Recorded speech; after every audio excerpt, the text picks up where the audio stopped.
Hi, Mom. I'm sorry to bother you. Do you have time to chat? Good evening, Amanda. What's wrong? I'll be direct with you. Did you take money from my wallet again? Be honest. Excuse me? I remember putting $1,000 in there earlier, but now there's only 700. It's strange, don't you think? This has happened 3 times, and I can't ignore this any longer.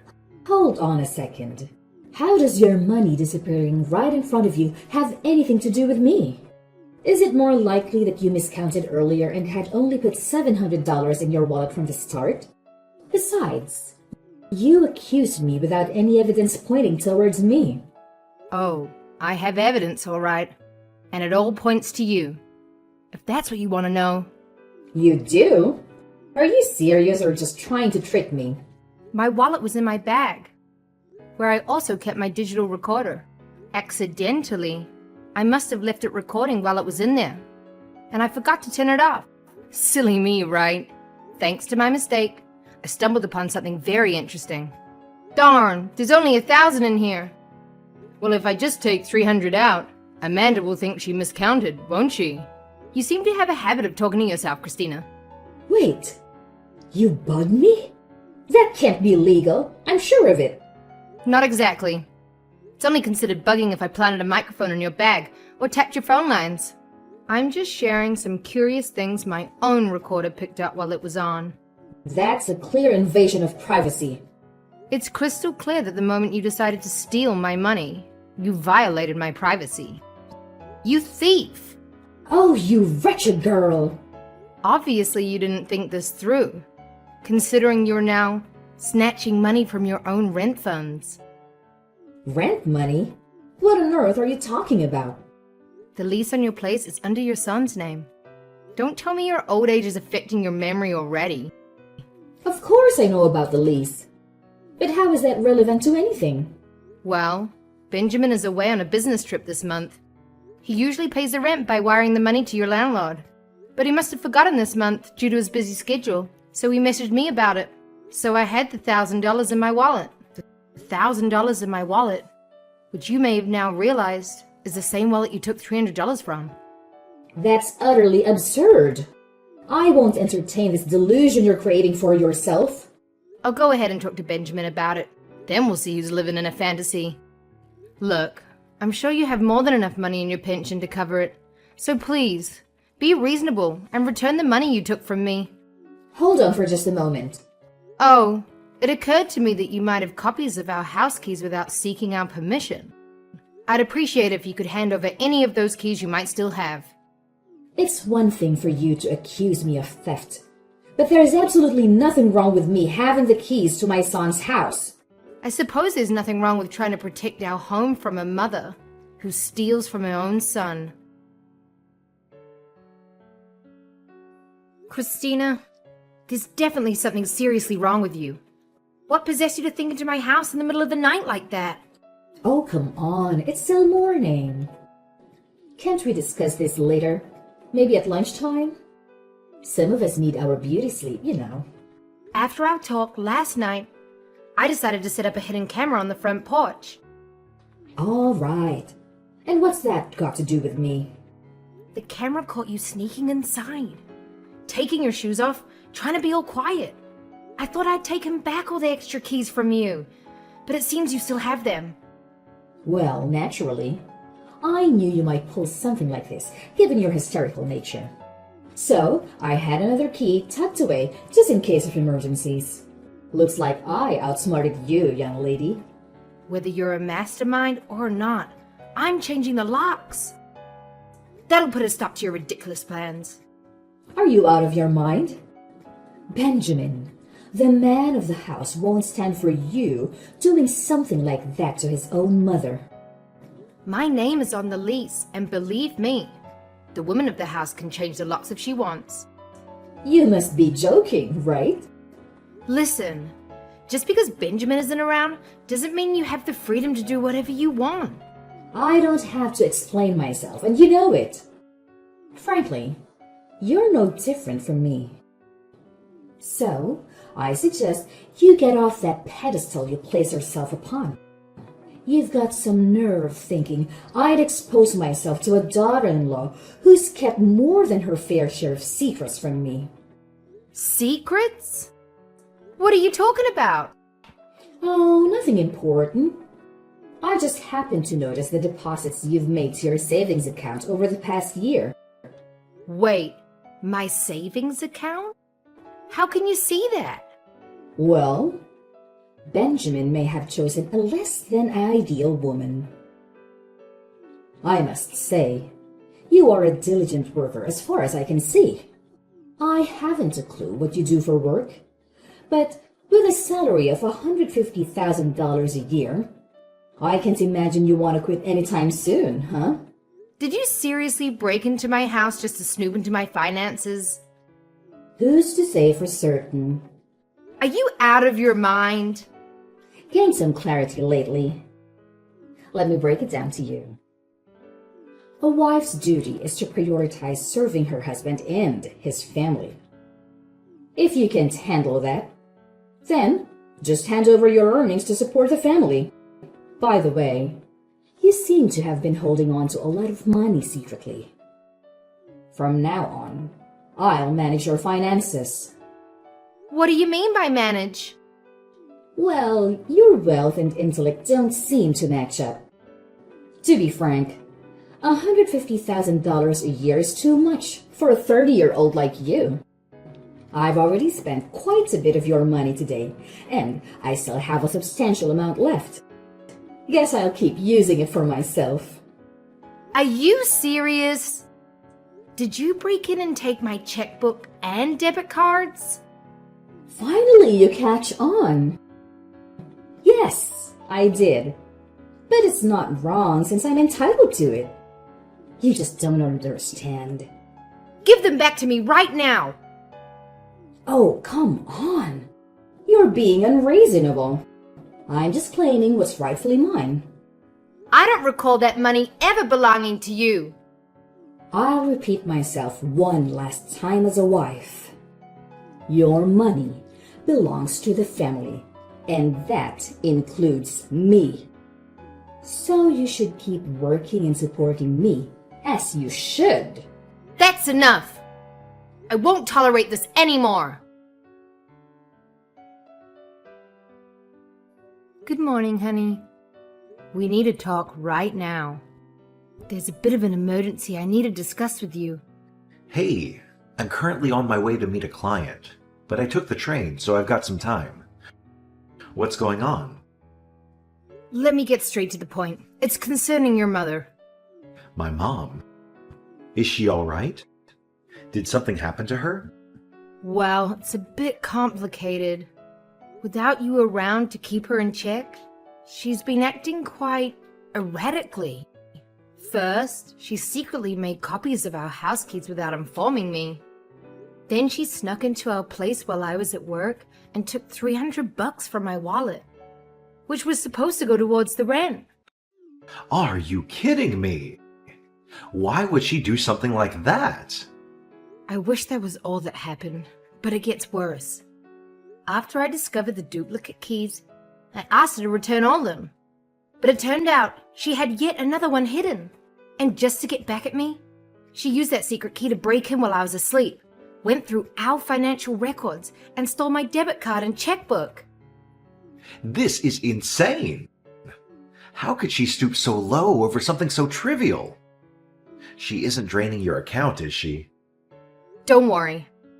I handled it right away while we were having our little battle of wits.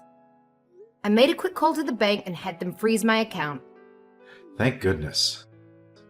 I'm still embarrassed, but that's at least one less thing to worry about.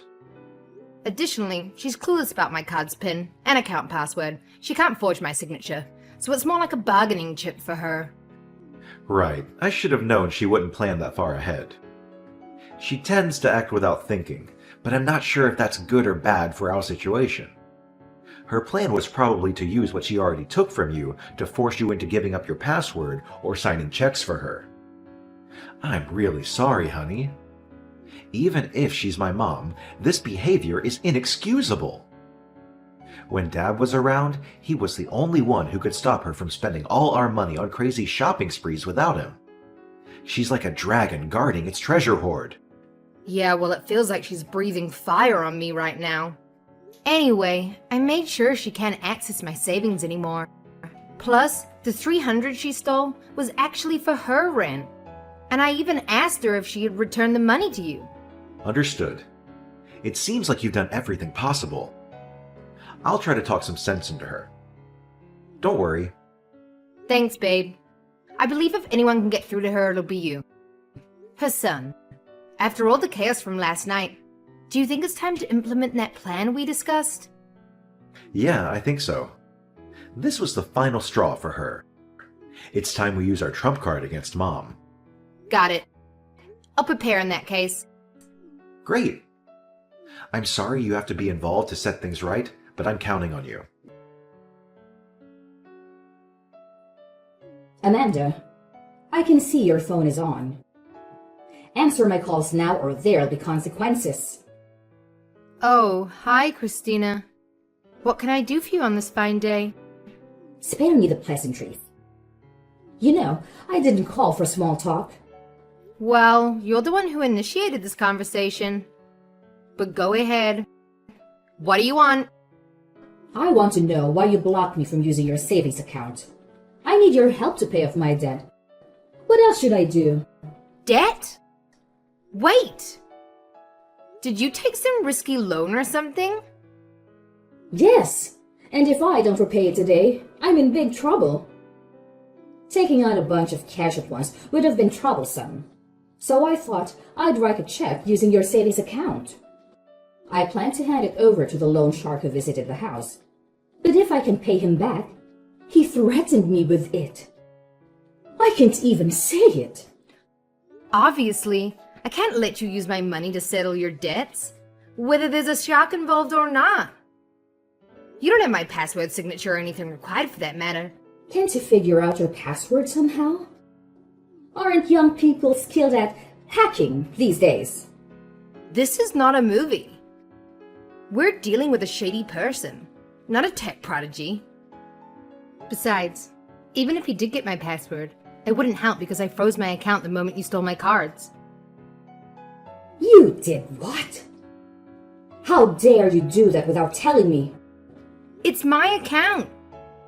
I can do whatever I want with my money, especially when it comes to protecting it from misuse. I've already told you that whatever belongs to my son is also mine. And that's what a daughter-in-law should do for her mother-in-law. Seriously? Do you really expect me to buy into these outdated beliefs that the world actually follows the nonsense you spout out to justify your actions? As a woman, it's your duty to serve my son's family and take care of me. This is how the world works, and it always will. Accept it. Once a baby boomer, always a baby boomer, right? Guess you can't teach an old dog new tricks, right? What did you just call me? Oh well, I suppose it's pointless to argue. It's clear you won't budge, no matter how many times I refuse. So I guess I should just give up. That's more like it. I don't know what took you so long, but I'm glad you finally see things my way. Now, tell me your password so I can get rid of this issue. No, I don't think so. What's the point of giving you that money when Benjamin and I were actually saving up to buy you a luxury condo downtown? A luxury condo for me? Not long before his death, Roger talked to Benjamin about what would happen to him. He was always preoccupied with thoughts of you. Even during his hospitalization, he realized that time was catching up with you and he wanted to take care of you. However, Benjamin and I discussed it thoroughly and came to the conclusion that living together would be a real nightmare, considering how poorly you've treated me since I married Benjamin. And we were concerned that living under the same roof might lead to more nonsense from you. So we came up with a plan to get 2 apartments in the same building. This way, we could be close by and yet maintain our space and safety. This plan was carefully crafted for years. Oh, I see now. That's why you were saving up so much. Why didn't you tell me about your plan earlier, dear? If I had known, I would have returned the money immediately. In fact, I wouldn't have taken it in the first place. Let me come over as soon as possible to return everything, and we can make things right. I'm afraid it's too late for that now. Attempting to reconcile won't change the decision we've made. Too late? Surely we can discuss this and find a solution. We've already finalized our decision to move to a new place without you. What? But what about the plan you had for me? After everything you put me through, we're confronting your bad habits. Benjamin and I made a tough decision to cut ties with you. Your greed has pushed us to our limits, and honestly, we don't think there's any going back from the damage you've caused. Oh, stop being so sensitive. You're my daughter-in-law now. Act like it. You'll also buy me one of those apartments if you know what's good for you. Seriously? No matter how many times you say that, it's not going to change my mind. I won't give in to your demands. A wife's job isn't to understand, but to obey without questioning. Sorry, but I cannot agree with that. We've already moved out anyways, so it doesn't really matter now. What? You moved out already? Yes. And we've decided not to tell you our new address. We're starting fresh, after Benjamin found a new job. A new job? Benjamin would never do that without telling me. Well, he didn't want you to try to interfere, so we thought it was best to keep from you. I'll just find out where you're working. Your financial records are accessible to me, you know. Feel free to try. But I've been working as a freelancer lately, so good luck with that. Freelancer? You know, I thought it might be best if you don't know, but I was earning more money on my own than at the office, so I decided to quit. You've turned my son against me. And now both of you are behaving like spoiled children. Honestly, I don't think you're in a position to call anyone spoiled. And by the way, Benjamin paid your rent through to April because he still cares about you. But after that, you're on your own. You won't get a penny from either of us, that's for sure. On my own? But Benjamin would never abandon his mother, would he? You even said it yourself. It's your responsibility to take care of me when I'm old. If you wanted us in your life, maybe you should have treated us better and not pushed me away. I'm sure when I talk to Benjamin, he'll understand. I doubt you'll get much from him since he's already blocked your number. Blocked? What does that even mean? It seems like he's ignoring your messages and calls, and I intend to do the same after I explained everything. I've just had a lot to say, so I've kept you here until I could speak my mind. Amanda, I think we got off on the wrong foot earlier. Honestly, I feel much better now. Thanks for allowing me to vent, Christina. I'll be changing my phone number, so this will be the last time you hear from either of us. Please wait. Don't go. There's still so much we need to discuss. No, there isn't. Consider yourself lucky that I didn't call the cops on you. You're not listening to me. I need you guys. I can't live on my own. Farewell, and good luck finding another sucker to steal from. After I confided in my friends about the situation, they suggested reporting Benjamin's mother to the authorities. However, upon further investigation, we discovered her involvement with dangerous loan sharks. Fearing the potential risks, we opted not to involve law enforcement and instead chose to allow her to live freely while we focused on repaying her debts. Our hope is that this challenging experience will instill a valuable lesson. The man who lent her the money reached out to me, having found my debit card. After explaining the situation and clarifying why my husband and I distanced ourselves from his mother, he appeared to understand. Despite this, we chose not to extend any assistance and decided to let the matter rest. During our phone conversation, his tone was very serious. It was evident that Christina was facing serious trouble. According to him, she had borrowed a huge sum of money, $200,000. I sincerely hope she finds a way to settle her debt soon, for her own well-being.